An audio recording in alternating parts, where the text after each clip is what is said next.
క్రైస్తవులు దేవుని నమ్మని వారిని వివాహం చేసుకోవచ్చా?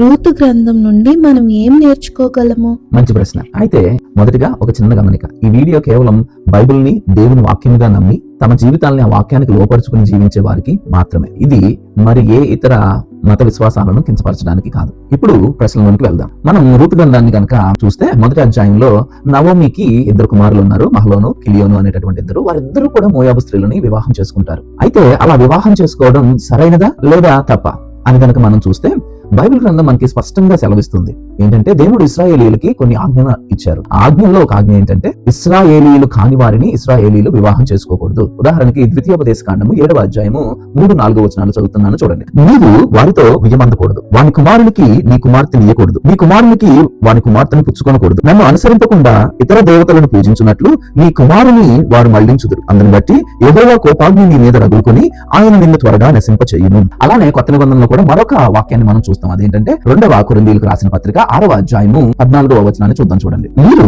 అవిశ్వాసులతో జోడుగా ఉండకుడి, నీతికి దుర్నీతితో ఏమి సాంగత్యము, వెలుగునకు చీకటితో ఏమి పొత్తు, క్రీస్తునకు బెలియాలతో ఏమి సంబంధము, అవిశ్వాసితో విశ్వాసికి పాలెక్కడిది. సో ఈ 2 వచనాలను బట్టి కనుక మనం చూస్తే మనము మొదటిగా క్రైస్తవులంగా దేవుని వాక్యానికి లోబడే వారమై ఉండాలి. దేవుని వాక్యం మనకి స్పష్టంగా చెప్తుంది, అవిశ్వాసులని, క్రీస్తుని విశ్వసించని వారిని, వాక్యానికి లోబడిన వారిని వివాహం చేసుకోకూడదు. అది ఖరాఖండితమైనది, ఖచ్చితమైనది. అందులో ఎటువంటి మార్పు కూడా లేదు. అయితే కొద్దిమంది అడుగుతూ ఉంటారు, మరి నేను వివాహం ఆడాలనుకున్న వ్యక్తి చాలా మంచివాడు, ఇదిగో ఇప్పుడున్న క్రైస్తవుల కంటే కూడా చాలా మంచివాడు, అతను పనిచేస్తున్న దగ్గర, ఆయన ఉంటున్న స్థలంలో ఆయనకి చాలా మంచి పేరు ఉంది, ఆయన్ని నేను పెళ్లి చేసుకోవాలనుకుంటున్నాను, అది సరైనదేనా అని అడుగుతూ ఉంటారు. ఇక్కడ మనం ఒక సత్యాన్ని గ్రహించాలి. సమాజం దృష్టిలో ఒక వ్యక్తికి చాలా పలుకుబడి ఉండవచ్చు, చాలా మంచి పేరు ఉండవచ్చు, కానీ క్రైస్తవ విశ్వాసంలో వివాహము అనేది ఒక నిబంధన. అసలు నిబంధన అంటే ఏంటో కూడా తెలియని వ్యక్తిని మనం ఎలా పెళ్లి చేసుకుంటాము? క్రైస్తవ జీవితానికి పునాది క్రీస్తు, ఆయన ఇచ్చిన వాక్యం. అసలు యేసు క్రీస్తునే ప్రభువుగా అంగీకరించిన వారితో మనకేంటి సంబంధము, మనకేంటి పొత్తు? అది కూడా ఒక అన్యోన్యమైన సన్నిహితమైన సంబంధంలో. సో అటువంటి బంధాన్ని మనం వారితో ఎలా పంచుకోగలం?